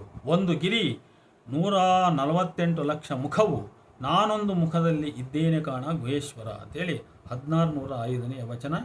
ಇದನ್ನು ಅವರು 767 ಅಂತ ಕೊಟ್ಟಿದ್ದಾರೆ, ತಪ್ಪು. ಈ ವಚನದಲ್ಲಿ ಪ್ರಯೋಗವಾದ ಹೂವು, ಚಿಕ್ಕ ಬೆಟ್ಟ, ಬೆಕ್ಕು, ಗಿರಿ, 148 ಲಕ್ಷ ಮುಖ ಇವು ಪ್ರತಿಮಾತ್ಮಕ ಅಭಿವ್ಯಕ್ತಿಗಳು. ಬೆಕ್ಕು ಜೀವನ ಸಂಕೇತ, ಹೂವು ಅಂಗನ ಮನಸ್ಸು, ಅದರ ಮೇಲೆ ಹುಟ್ಟಿದ ಚಿಕ್ಕ ಬೆಟ್ಟವೇ ಶಿವನ ಲಿಂಗನ ಸೇರುವ ಹಂಬಲ ಅಥವಾ ಭಕ್ತಿ. ಆದರೆ ಬೆಕ್ಕೆಂಬ ಅಂಗನ ಜೀವನ ಮೇಲೆ ಹುಟ್ಟಿರುವ 6 ಬೆಟ್ಟಗಳು ಎಂದರೆ ಕಾಮ, ಕ್ರೋಧ, ಲೋಭ, ಮೋಹ, ಮದ, ಮತ್ಸರಗಳೆಂಬ ಅರಿಷಡ್ವರ್ಗಗಳು. ಇವು ಒಟ್ಟು ತನುಗುಣಗಳ ಸಂಕೇತ. ಇವು ಹುಟ್ಟಿದ ಬಳಿಕ ಅಷ್ಟಮದಗಳು ಹುಟ್ಟದೇ ಇರಲಿಕ್ಕೆ ಸಾಧ್ಯವಿಲ್ಲ. ಇವೇ ಬೆಟ್ಟದ ಮೇಲಣವರು ಇರಿಸಿದ ಕಲ್ಲುಗಳು, ಅರ್ಥಾತ್ ವಿಘ್ನಗಳು. ಅಥವಾ ಕಲ್ಲನಿರಿಸಿ ಎಂಬುದನ್ನೇ ಕಲ್ಲ ನರಸಿ ಎಂದು ಭಾವಿಸಿದರೆ ಅದು ಕೇವಲ ಕಲ್ಲುಲಿಂಗ, ಕರಲಿಂಗ ನಂಬಿ ಸತ್ಯ ಪ್ರಾಣಲಿಂಗ ಅರಿಯದ ಸಾಮಾನ್ಯರು ಎಂದು ತಿಳಿಯಬೇಕಾಗುತ್ತದೆ. ಇಲ್ಲಿ ಬೆಟ್ಟದ ಮೇಲಣವರು ಎಂದರೆ ಅರಿಷಡ್ವರ್ಗ, ಮದಮತ್ಸರಾದಿ ತನುಗುಣ ಮುಂತಾದ ಎಲ್ಲ ತನುಗುಣಗಳು ನಾಸ್ತಿಯಾಗದ ಮನುಷ್ಯ, ಪ್ರಾಪಂಚಿಕ, ಸಂಸಾರಿಕ ಗುಣಗಳು. ಇವುಗಳನ್ನು ನೆಚ್ಚಿದ ಜೀವನಿಗೆ ಅವೆಲ್ಲ ಒಟ್ಟು ಸೇರಿ ಇರಿಸುವ ಕಲ್ಲೇ ಮಾಯಾತ್ಮಕ ಶಕ್ತಿ. ಮಾಯೆಯ ಮುಸುಕಿನಿಂದ ಜೀವನಿಗೆ ಸತ್ಯವು ಮರೆಯಾಗಿ ಹೋಗಿ ಯಾರೂ ಕಾಣರು. ಶಿವನಂತೂ ಖಂಡಿತ ಕಾಣನು. ಕಂಡರೆ ಲಿಂಗ ಕಂಡೀತು, ಪ್ರಾಣಲಿಂಗವಂತೂ ಕಾಣದು. ಭೌತಿಕ ಬ್ರಹ್ಮಾಂಡ ಕಂಡೀತು, ಅದರೊಳಗಿದ ಶಿವಚೇತನವಂತೂ ಕಾಣದು. ಆದರೆ ಅಲ್ಲಮ ಪ್ರಭು ಹೀಗೆ ಮಾಯೆಯ ಪ್ರಭಾವಕ್ಕೆ ಒಳಗಾಗದೆ, ಬೆಟ್ಟಗಳ ಭಾರಕ್ಕೆ ನಲುಗದೆ, ಕೇವಲ ಕಲ್ಲು ಲಿಂಗವನ್ನು ನಂಬದೇ ಇರುವನು. ಕಾರಣ ಈತನು ಏಕೈಕವಾದ ಶಿವಜ್ಞಾನ ಎಂಬ ಗಿರಿಯ ಮೇಲಿರುವನು. ಆ ಶೃಂಗದಲ್ಲಿ ಗೋಚರಿಸುವುದು ಅಸಂಖ್ಯಾತ ಶಿವಮುಖಿ ರೂಪಿ ಸತ್ಯ. ಒಂದೇ ಶಿವಸತ್ಯ ಬಹುವಾಗಿ ಗೋಚರಿಸುತ್ತಿದೆ. 148 ಲಕ್ಷ ಎಂಬುದು ಇಲ್ಲಿ ನಿರ್ದಿಷ್ಟ ಸಂಖ್ಯೆಯಲ್ಲ, ಅದು ಶಿವಬಹುತ್ವದ ಸಂಕೇತ. ಆ ಅಸಂಖ್ಯಾತ ಶಿವಮುಖಗಳಲ್ಲಿ ಪ್ರಭುವು ತಾನೂ ಒಂದು ಮುಖವಾಗಿ, ಅಂದರೆ ಶಿವಸಾಯುಜ್ಯ, ಶಿವೈಕ್ಯತೆ ಹೊಂದಿದವನಾಗಿ, ಶಿವಾಂಶಿಕನಾಗಿ, ಶಿವನಿಂದ ಅಭಿನ್ನನಾಗಿರುವನು. ಹೀಗೆ ಈ ವಚನದ ಮೊದಲ 3 ಸಾಲುಗಳು ತನುಗುಣಾದಿ ಪ್ರಾಪಂಚಿಕತೆಯ ಪ್ರಭಾವದಲ್ಲಿ, ಮಾಯೆಯ ಮುಸುಕಿನಲ್ಲಿ ಶಿವಸತ್ಯವನ್ನು ಕಾಣದೇ ಇರುವ ಜೀವನ ಒಂದು ಚಿತ್ರಣ ನೀಡಿ, ಅಂತಹ ಜೀವನಿಂದ ಭಿನ್ನವಾದ ಶಿವಾಂಶಿಕನಾದ ಮುಕ್ತಾತ್ಮನ ಅಂದರೆ ಅಲ್ಲಮನ ಚಿತ್ರಣವನ್ನು ಕೊನೆಯ 2 ಸಾಲುಗಳು ವಿವರಿಸುತ್ತವೆ. ಡಾಕ್ಟರ್ ನಾಗರಾಜ್ ಅವರ ಈ 1605ನೇ ವಚನ ವಿಮರ್ಶೆಯು ಹಿಂದಿನ 1578ನೇ ವಚನ ವಿಮರ್ಶೆಯ ಮುಂದುವರಿಕೆಯಾಗಿ ಬಂದಿದೆ. ಎರಡಕ್ಕೂ ಸಾಮಾನ್ಯವಾದ ಪ್ರತಿಮೆ ಬೆಕ್ಕು. ಇವರ ಪ್ರಕಾರ ಹೂವು ಮೃದುವಾದ ಜೀವಾತ್ಮ, ಅದರ ಮೇಲೆ ಅಹಂಕಾರದ ಚಿಕ್ಕ ಬೆಟ್ಟ. ಬೆಕ್ಕು ಎಂದರೆ ವಾಸನಾ ಜ್ಞಾನ. ಅದರ ಮೇಲಿನ 6 ಬೆಟ್ಟಗಳು ಅರಿಷಡ್ವರ್ಗಗಳು. ಆ ಬೆಟ್ಟದ ಮೇಲಿದ್ದವರಿಗೆ ಲಿಂಗ ಬರೀ ಕಲ್ಲಾಗಿ ಬಿಡುತ್ತದೆ. ದುರಂತದ ಸಂಗತಿ ಎಂದರೆ ಅದು ಅವರಿಗೆ ಕಾಣುವುದಿಲ್ಲ ಎಂದು ವಿವರಿಸುವರು. ಅವರು ಕಲ್ಲನ್ನು ಲಿಂಗ ಎಂದು ವಿವರಿಸಿರುವುದು ಮತ್ತು ವಚನದ 6 ಕಾಣರು ಎಂಬುದಕ್ಕೆ ಸರಿಹೊಂದಿಸಲು ಅವರಿಗೆ ಅದೂ ಕಾಣದು ಎಂದಿರುವುದು ವಿಪರ್ಯಾಸ. ಕಲ್ಲೆಂಬುದನ್ನು ಕರಲಿಂಗ ಎಂದೋ ಅಥವಾ ಅದು ಮಾಯೆ, ಭೌತಿಕ ಸತ್ಯ, ತೋರ್ಕೆಯ ಸತ್ಯ ಎಂದು ಭಾವಿಸುವುದು ಈ ವಚನ ಸಂದರ್ಭದಲ್ಲಿ ಸರಿ ಎನಿಸುವುದು. ಆದರೆ ಇದರ ಮುಂದಿನ ನಾಗರಾಜರ ಸಾಲುಗಳು ಪೂರ್ಣ ತರ್ಕದ ಜಾಡು ತಪ್ಪುತ್ತವೆ. ಅವ್ರು ನೋಡಿ ಹೀಗೆ ಬರೀತಾರೆ: ಬೆಟ್ಟ ಮತ್ತು ಗಿರಿಗಳ ನಡುವೆ ಅಲ್ಲಮ ಒಂದು ತೌಲನಿಕ ತಾರತಮ್ಯ ಮಾಡುತ್ತಾನೆ ಎಂದು ಸಾಂಪ್ರದಾಯಿಕ ಟೀಕುಗಳು ಸೂಚಿಸುವುದು ಸರಿ ಎಂದು ಕಾಣುತ್ತದೆ. ಬೆಟ್ಟದ ಆಚೆಗೆ ಗಿರಿ ಇದೆ. ಬೆಟ್ಟದ ಮೇಲೆ ನಿಂತವರಿಗೆ ಒಂದು ಗಿರಿಯ ಲಕ್ಷಾಂತರ ಮುಖಗಳು ಕಾಣುತ್ತಿವೆ. ಅದರಲ್ಲಿ ಗುಹೇಶ್ವರ ಒಂದು ಮುಖದಲ್ಲಿ ಮಾತ್ರ ಇದ್ದಾನೆ. ಹೀಗಾಗಿ ಈ ವಚನ ಅಪಾರ ಆತಂಕದ, ಸಂದಿಗ್ಧತೆಯ, ನಿರಾಶೆಯ, ಗೊಂದಲದ ಚಿತ್ರವನ್ನು ನೀಡುತ್ತದೆ ಎಂದು 204ನೇ ಪುಟದಲ್ಲಿ ಅವರು ಬರೆದಿದ್ದಾರೆ. ಇಲ್ಲಿ ನನ್ನ ಪ್ರತಿಕ್ರಿಯೆ ಏನಂದರೆ, ಯಾವ ಸಾಂಪ್ರದಾಯಿಕ ಟೀಕುಗಳನ್ನು ಇಲ್ಲಿ ನಾನು ಗಮನಿಸಿಲ್ಲ. ಸಿದ್ದೇಶ್ವರ ಸ್ವಾಮೀಜಿಯ ಕೃತಿಯ ನೆರವನ್ನೂ ತೆಗೆದುಕೊಂಡಿಲ್ಲ. ಈ ವಚನದಲ್ಲಿ ಬೆಟ್ಟದ ಆಚೆಗೆ ಗಿರಿ ಇದೆ ಎಂಬ ನೇರ ಉಕ್ತಿ ಎಲ್ಲಿಯೂ ಇಲ್ಲ. ಗಿರಿ ಎಂಬುದು ಶಿವನ ಶಿವಜ್ಞಾನದ ಸೂಚಕ ಅಷ್ಟೇ. ಆ ಒಂದೇ ಶಿವಗಿರಿ ಬಹುವಾಗಿ ಕಾಣುತ್ತದೆ. ಬೆಟ್ಟದ ಮೇಲೆ ನಿಂತವರಿಗೆ ಒಂದು ಗಿರಿಯ ಲಕ್ಷಾಂತರ ಮುಖಗಳು ಕಾಣುತ್ತಿವೆ. ಗುಹೇಶ್ವರ ಒಂದು ಮುಖದಲ್ಲಿ ಮಾತ್ರ ಇದ್ದಾನೆ. ಇದು ನಾಗರಾಜರ ಸಂಪೂರ್ಣ ತಪ್ಪು ಗ್ರಹಿಕೆ. ಬೆಟ್ಟದ ಮೇಲೆ ನಿಂತ ಸಾಮಾನ್ಯ ಜೀವರು, ಮಾಯೆಯ ಪ್ರಭಾವದಲ್ಲಿರುವವರು, ಕಲ್ಲುಲಿಂಗ, ಭೌತಿಕ ಸತ್ಯ, ಕುರುಹು ನೆಚ್ಚಿದವರಿವರು. ಅವರಿಗೆ ನಿಜ ಶಿವಸ್ವರೂಪ ಕಾಣದು. 148 ಲಕ್ಷ ಎಂಬುದು ಇಲ್ಲಿ ನಿರ್ದಿಷ್ಟ ಸಂಖ್ಯೆಯಲ್ಲ, ಅದು ಶಿವಬಹುತ್ವದ ಸಂಕೇತ. ಆ ಅಸಂಖ್ಯಾತ ಶಿವಮುಖಗಳಲ್ಲಿ ಪ್ರಭುವು ತಾನೂ ಒಂದು ಮುಖವಾಗಿ, ಅಂದರೆ ಶಿವಸಾಯುಜ್ಯ, ಶಿವೈಕ್ಯತೆ ಹೊಂದಿದವನಾಗಿ, ಶಿವಾಂಶಿಕನಾಗಿ, ಶಿವನಿಂದ ಅಭಿನ್ನನಾಗಿರುವನು. ಆದರೆ ನಾಗರಾಜವರು ಆ ಶಿವನ ಆ ಬಹುಮುಖಗಳಲ್ಲಿ ಗುಹೇಶ್ವರ ಒಂದು ಮುಖದಲ್ಲಿ ಮಾತ್ರ ಇದ್ದಾನೆಂದು ಭಾವಿಸಿರುವುದು ಸಮಂಜಸವಲ್ಲ ಅಂತ ಹೇಳ್ಬಿಟ್ಟು,